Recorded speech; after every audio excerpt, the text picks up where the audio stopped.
whatever. So they were very conscious of that stuff, whereas the Democrats were kind of like, we're tobacco farmers, we don't want these regulations on us because we want to be able to, do whatever we want on our.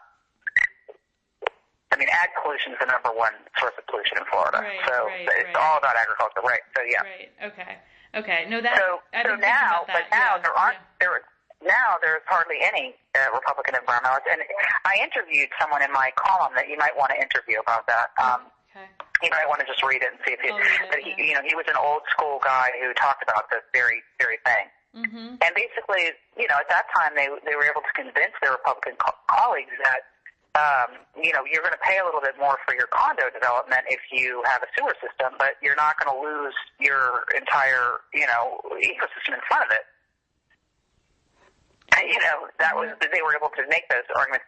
Now it seems like they just don't. They're just like no regulation. They just don't. There's nothing. There's no idea that there's a reason for anything. It's just reactionary. It's like more ideological and black and white. Yeah. And not just like we need. And he talks about that in the column. Yeah. Okay. He talks about that in the column. Hi, Johnny. Okay. Okay. So what you were saying was, is it worth it? Does it put pressure on the Democrats? Or basically, like, this might seem like a weird way of coming at this, but I was thinking about how, like back in the 80s or whatever, the Republicans used abortion and guns to like do this realignment and to like poach the Democrats, right? And I'm like, I wonder if there's an opportunity with environmentalism, like everyone under 50 like knows that, or not everyone, but like a lot of young people, or what I now consider young people, they especially in places like Florida, coastal cities, they care about the environment. So I wonder if there's an opportunity for some kind of realignment in the next few years about that kind of, or it seems like an opportunity to message to poach people, right? So but I don't know, but maybe it's the kind of thing where Democrats, like they can't basically. You should talk to the League of Conservation Voters about that. Oh yeah, I need to talk to them about that. But then it's like maybe it's the kind of thing where the Democrats, because they are taking sugar money or whatever, they don't want to come out strong, or they don't want to malign their one guy who's still, I don't know what the partisan issue is, but I almost wonder whether it being for so long. Listen, this sugar money thing, I mean, it is a true thing, but it's not the whole thing. That's a very, very dumbing down of the dynamic, and people like to do it, but it's one part. Okay, right. Okay, in terms of taking sugar money doesn't necessarily change how people act, or it's just. Big ag money. Everyone's taking big ag money, so okay. It's cattle. Cattle is huge. People don't realize it. Right. Because we're not a beef cattle state. We raise the cows to a certain age and then ship them off to be slaughtered elsewhere. So people don't consider it. But because of our mild climate, we grow a lot of cows and a lot of trees. Okay. Forestry is huge. Right. Then that seems like that's another issue too. Is there are so many different, like environmentalism is even just like this giant umbrella that within it are dozens and dozens of problems. Because we have one of the most fragile environments in the world. Yeah. It's incredibly complex and incredibly vulnerable. Mm-hmm. Right. Okay. So that is another reason it's hard to like translate it into like a cogent political message. Yeah. I don't know. I think it's pretty cogent. Mm-hmm. I think people know that they used to call it the third rail. That people know that if you're labeled an anti-environmentalist, it's going to hurt you. Mm-hmm. You're going to have to find out from LTV whether that still holds true. Mm-hmm. Okay. Yeah. I talked to one of the. They just basically turn into astroturf people. They just act like they're for the environment when they're not. Right. But you'll never hear them say. Like, I don't give a shit about us being like, you know what I mean? Like. Right. They know they at least have to promise. Yeah. Yeah.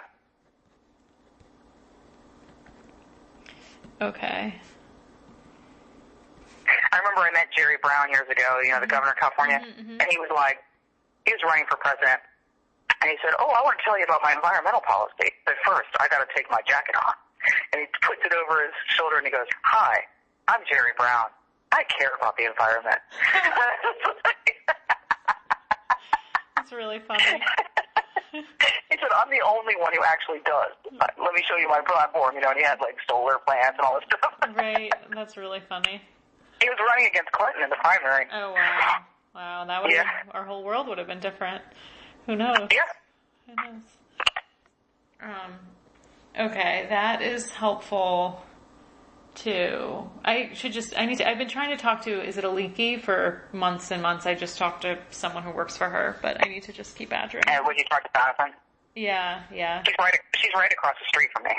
Oh, is she? Okay. I'll just keep calling her. I never get her to call me back on anything, ever. That makes me feel slightly better. I was like, what? Ever. Okay. And I know her. Okay. Jonathan's better to talk to anyway, honestly. Oh, is he? Okay. No, he was. Yeah, he works for Audubon. Yeah. Okay, he was like very open and nice. He's great. That's who to talk to. Okay, so I'll call him back, actually. She's not going to be that good of an interview. Honestly, she's not. She's not? Okay. Yeah, I don't know. Maybe she will be. I don't know. He's great. Yeah, okay. It just depends on whether he's got to defer and let her talk. He's great. He was really great. I just couldn't tell. I didn't say. You know what's great about him for your project? One, he's young. Yeah.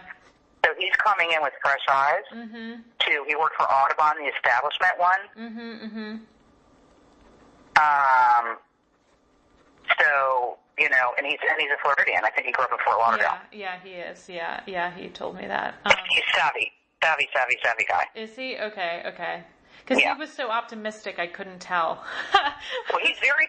What's good about him for your purposes is he's political rather than environmental. Right, exactly. But he came into this.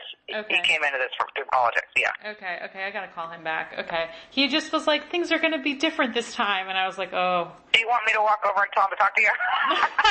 No. I'll just call him back. I mean, I talked to him for a while. He was lovely. I'll call him again. Yeah. He seemed like. They would have a better handle than I do of the current. I was doing a lot of national stuff. Like I wasn't doing too much legislative. It's doing somewhat, but Right. they would be. They know who the candidates are out there. They know what resonates, all that stuff. Okay, yeah, that's the kind of thing that I'm curious about. Yeah. Okay, I'll just call them. Okay. All right. And let me look on my list of things to ask you. That was pretty just this kind of sprawling stuff. And this is maybe did you tell me a story? I think when I cold called you a year ago or something, you told me a story about how you when you were a reporter, you were covering a hearing, like a death penalty hearing, and there was nobody there because there was no money to be made. Did you tell me that story? Oh, actually, the story is. Do you want me to talk about it? Yeah. Well, do you mind telling me that? I just made a note like a year ago that I should talk to you again because you told me a good story. Okay. Yeah.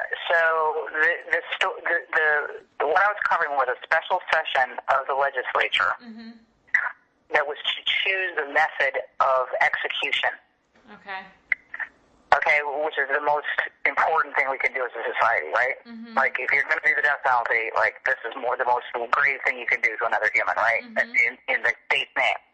So they were going to switch it from the electric chair, which I had covered several executions in the electric chair, to lethal injection. Mm-hmm. And when I went down to cover the session, there were no lobbyists.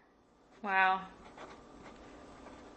It's the most important thing we can decide, but nobody's making money off of it. Mm-hmm. There's no lobbyists.